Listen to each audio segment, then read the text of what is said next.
है ये मैं देख पा रहा हूं और बगल में पुलिस के जवान यहां पर मौजूद है, दूर है 30 से 40 मीटर की दूरी पे है। पुलिस के जवान वहां पर पास नहीं है, लेकिन वहां से पुलिस के जवान सारे नजारा देख रहे हैं। लेकिन पुलिस के जवान काफी ज्यादा रिलैक्स मूड पे हैं।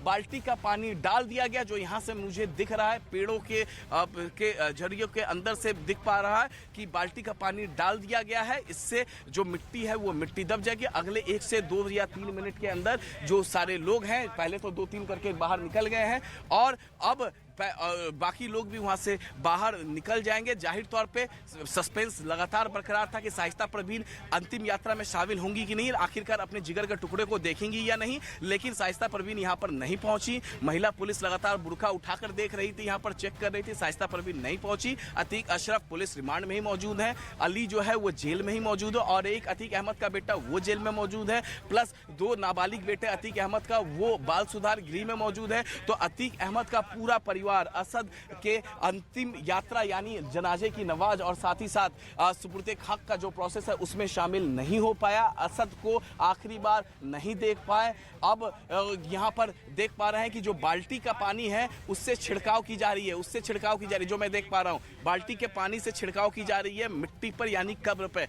असद अहमद के कब्र पर बाल्टी के पानी से छिड़काव किया जा रहा है। रिलैक्स मूड में है उत्तर प्रदेश पुलिस, क्योंकि काफ़ी ज़्यादा वो अलर्ट थे कहीं लॉ एंड ऑर्डर सिचुएशन खराब ना हो। क्योंकि जिस तरीके से बीते कल हमने देखा था, सैकड़ों की तादाद में अतीक अहमद के पुश्तैनी घर पे लोग इकट्ठा थे। लेकिन ये भी सच है 40 साल तक, 4 दशक तक जिसका प्रयागराज में दबदबा था, आज उसके बेटे के अंतिम यात्रा में जनाजे की नमाज में कुछ चंद लोग ही पहुंचे। यहाँ तक कि जिसका दबदबा था प्रयागराज में वो खुद ही अपने नहीं पहुंच पाया। और देखिए अब ये देखिए अब पूरा प्रोसेस पूरा हो चुका है और उत्तर प्रदेश पुलिस के जो जवान हैं वो वापस लौटते हुए, उत्तर प्रदेश पुलिस के जवान वापस लौट रहे हैं। पूरा प्रोसेस हो चुका है और जो बाल्टी का पानी भी गया था उस बाल्टी के पानी को भी उस पर डाल दिया गया है ताकि मिट्टी जो है मिट्टी बैठ जाए। असद अब सुपुर्दे खाक हो चुका है, उसे दफनाया जा चुका है। उत्तर प्रदेश पुलिस के जवान वापस लौटते हुए उस स्पॉट से अब जाहिर तौर पे हम इमाम साहब को भी तस्वीरें दिखाएंगे और उन तमाम करीबियों को भी तस्वीरें दिखाएंगे जो वहां पर शामिल हुए थे सुपुर्दे खाक में, वो भी वापस लौटेंगे। अब देखना होगा कि इसी रास्ते से वो लोग लौटेंगे या किसी और रास्ते से। इसी रास्ते से वो लौटेंगे और देखिए उत्तर प्रदेश पुलिस वापस लौट गई और दूसरी एक तस्वीर हम आपको यहां पर दिखा रहे हैं। देखिए पूरा प्रोसेस पूरा हो चुका है जी।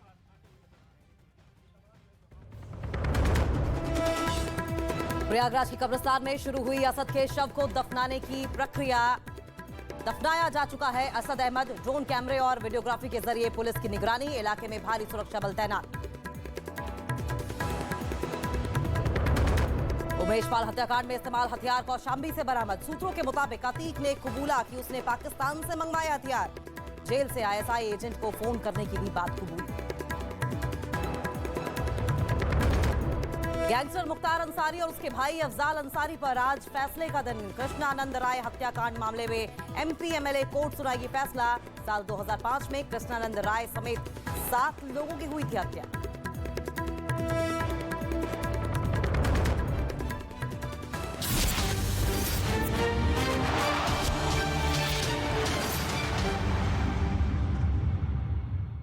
था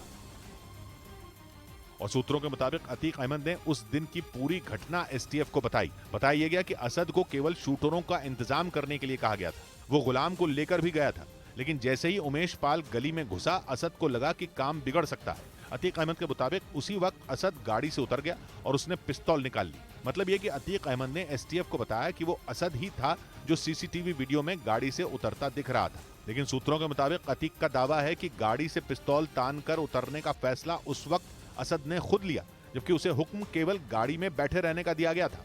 दूसरी तरफ अतीक अहमद की पत्नी शाइस्ता परवीन के बारे में पुलिस को एक अहम जानकारी मिली। माना जा रहा है कि शाइस्ता परवीन प्रयागराज में ही छिपी हो सकती है। इस बात की चर्चा तब शुरू हुई जब प्रयागराज की अदालत में एक बुर्के वाली महिला की तस्वीर अचानक वायरल हो गई और दावा किया गया कि यह महिला अतीक अहमद और उसके भाई अशरफ को टकटकी लगाकर देख रही थी। बुर्का पहने ये महिला कौन थी और यहाँ क्या कर रही थी, इसका जवाब किसी के पास नहीं है। ये महिला ठीक उसी समय कोर्ट में आई जब अतीक और अशरफ को कोर्ट में पेश किया जा रहा था। बिल्डिंग की एक ऊपर वाली मंजिल पर खड़ी इस महिला की फोटो जैसे ही सामने आई, खलबली मच गई। दावा किया जाने लगा कि ये महिला शाइस्ता परवीन हो सकती है, जो अब तक प्रयागराज में ही छिपी हुई है। यूपी एसटीएफ लगातार शाइस्ता की तलाश में छापेमारी कर रही है। यहाँ तक कि शाइस्ता की तलाश में पुलिस प्रयागराज के अलावा भी कई शहरों में रेड मार चुकी है। लेकिन इस तस्वीर के सामने आते ही शाइस्ता की तलाश तेज हो गई। लेकिन बात यहीं खत्म नहीं हुई, बल्कि पता चला कि शाइस्ता परवीन की तलाश के लिए यूपी पुलिस ने नया प्लान बनाया है। पुलिस को लग रहा है कि असद के जनाजे में शामिल होने के लिए उसकी मां शाइस्ता परवीन जरूर पहुंचेगी।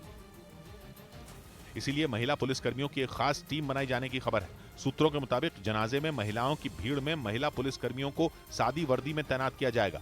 शाइस्ता परवीन भी उमेश पाल शूटआउट में आरोपी है और उस पर 50,000 का इनाम भी घोषित है। सूत्रों के मुताबिक प्रयागराज कोर्ट की एक तस्वीर ने पुलिस का नजरिया ही बदल दिया।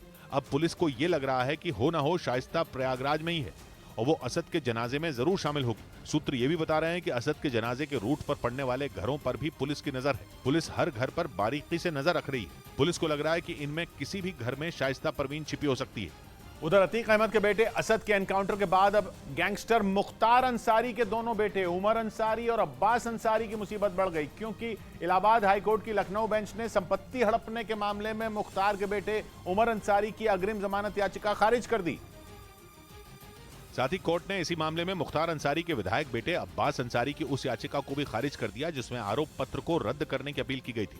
गैंगस्टर मुख्तार अंसारी के परिवार पर संपत्ति हड़पने का आरोप है। इस मामले में 27 अगस्त 2020 को लखनऊ के हजरतगंज थाने में केस दर्ज करवाया गया था, जिसमें मुख्तार के बेटे उमर और अब्बास पर फर्जी दस्तावेज बनाकर खाली पड़ी जमीन को हड़पने का आरोप लगाया गया था। इसके अलावा दोनों पर फर्जी तरीके से उस जमीन का नक्शा पास कराने और उस पर अवैध निर्माण करवाने का भी आरोप है। जबकि जांच में यह बात सामने आई कि ये जमीन मोहम्मद वसीम नाम के आदमी की थी, जो बाद में पाकिस्तान चला गया था, जिसके बाद उस जमीन को शत्रु संपत्ति घोषित कर दिया गया था।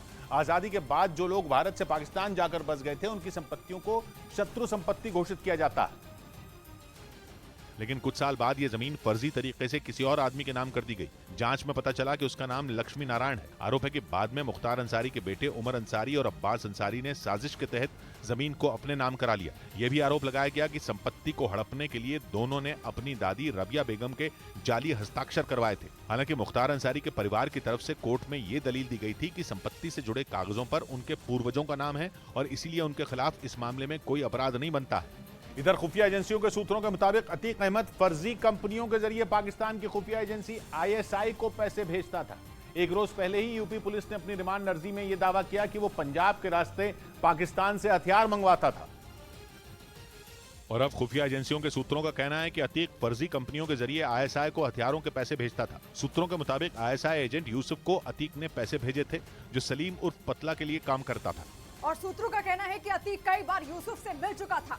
और ये बात भी पता चली कि जनवरी 2010 में असद और रूबी नाम के 2 पाकिस्तानी एजेंट को हरिद्वार से गिरफ्तार किया गया था। दोनों काफी वक्त से वहां नाम बदलकर छिपे थे और उन्होंने पासपोर्ट भी बना लिए थे। पुलिस सूत्रों का कहना है कि उस दौरान अतीक ने ही दोनों के पासपोर्ट बनवाने और उन्हें छिपने में मदद की थी। और खुफिया एजेंसियों के सूत्रों का कहना है कि अतीक के अलावा उसके भाई अशरफ के भी तार पाकिस्तान और ISI से जुड़े थे। सूत्रों के मुताबिक अशरफ नासिर नाम के ISI एजेंट के सीधे संपर्क में था और वो उससे कई बार मिल भी चुका था। उसी दौरान जून 2011 में सुरक्षा एजेंसियों ने उत्तर प्रदेश के मेरठ के रहने वाले ISI एजेंट फुरकान अहमद को उत्तराखंड के रुड़की से गिरफ्तार किया था और सूत्रों के मुताबिक पूछताछ में फुरकान ने मददगार के तौर पर अतीक अहमद का नाम लिया था। हालांकि उस दौरान इस मामले की जांच आगे नहीं बढ़ी थी। खुफिया एजेंसियों के सूत्रों के मुताबिक अतीक न सिर्फ ISI से जुड़ा था, बल्कि वो आतंकी संगठन लश्कर ए तैयबा के भी संपर्क में था, जिनकी मदद से वो ड्रोन के जरिए पाकिस्तान से हथियार पंजाब के रास्ते मंगवाता था। इस बीच न्यूज 18 की टीम ने उत्तर प्रदेश के झांसी में अतीक के बेटे असद और शूटर गुलाम मोहम्मद के एनकाउंटर को रिक्रिएट किया। एक दिन पहले ही यूपी STF की टीम ने दोनों को पारीछा बांध के पास एनकाउंटर में ढेर किया था। हालांकि पुलिस के मुताबिक एनकाउंटर से पहले यूपी STF की टीम ने उन्हें सरेंडर करने के लिए कहा था, लेकिन दोनों ने उन पर फायरिंग कर दी, जिसके बाद उन्हें मार गिराया गया। असद और गुलाम को एनकाउंटर में कैसे ढेर किया गया, न्यूज 18 की टीम ने उसी जगह पर इसे रिक्रिएट किया। पुलिस के मुताबिक असद और गुलाम के पारीछा बांध के पास छिपे होने की खबर मिली थी, लेकिन जैसे ही STF की टीम दोनों को पकड़ने पहुंची, वो मोटरसाइकिल से भागने लगे, जिसके बाद STF की टीम ने उनका पीछा किया। इस जगह पर बाइक लड़खड़ाई, इसके बाद वो यहाँ पर गिरे, गिरने के बाद वो पैदल भागे। पुलिस के मुताबिक मोटरसाइकिल से गिरने के बाद दोनों ने बचने के लिए फायरिंग शुरू कर दी, जिसके बाद पुलिस ने जवाबी कार्रवाई कर दोनों को ढेर कर दिया। और पुलिस को असद और शूटर गुलाम मोहम्मद के एनकाउंटर वाली जगह से मुठभेड़ के बाद खून से सने खाली कारतूस मिले।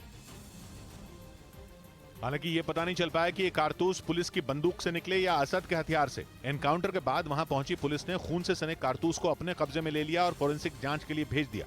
खाली कारतूस मिला है, ये दूसरा कारतूस यहाँ से मुठभेड़ वाली जगह से मिला है। इससे पहले पुलिस आई थी और इसको लेकर के गई। फोरेंसिक जांच से ही ये पता चल पाएगा कि खून से सने कारतूस किसकी बंदूक से निकले। इधर दिल्ली के शराब घोटाला मामले में अरविंद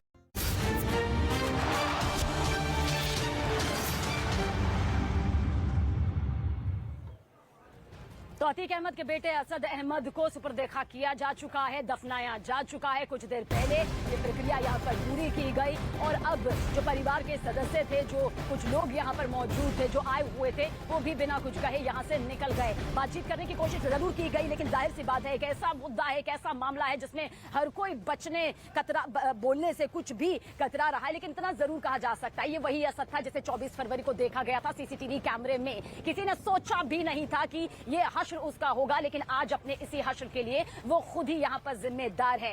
पिता अतीक अहमद पहुंच नहीं पाया, मां यहाँ पर आई नहीं। सोचिए किस तरह से दफनाने की ये पूरी प्रक्रिया आज सामने आई।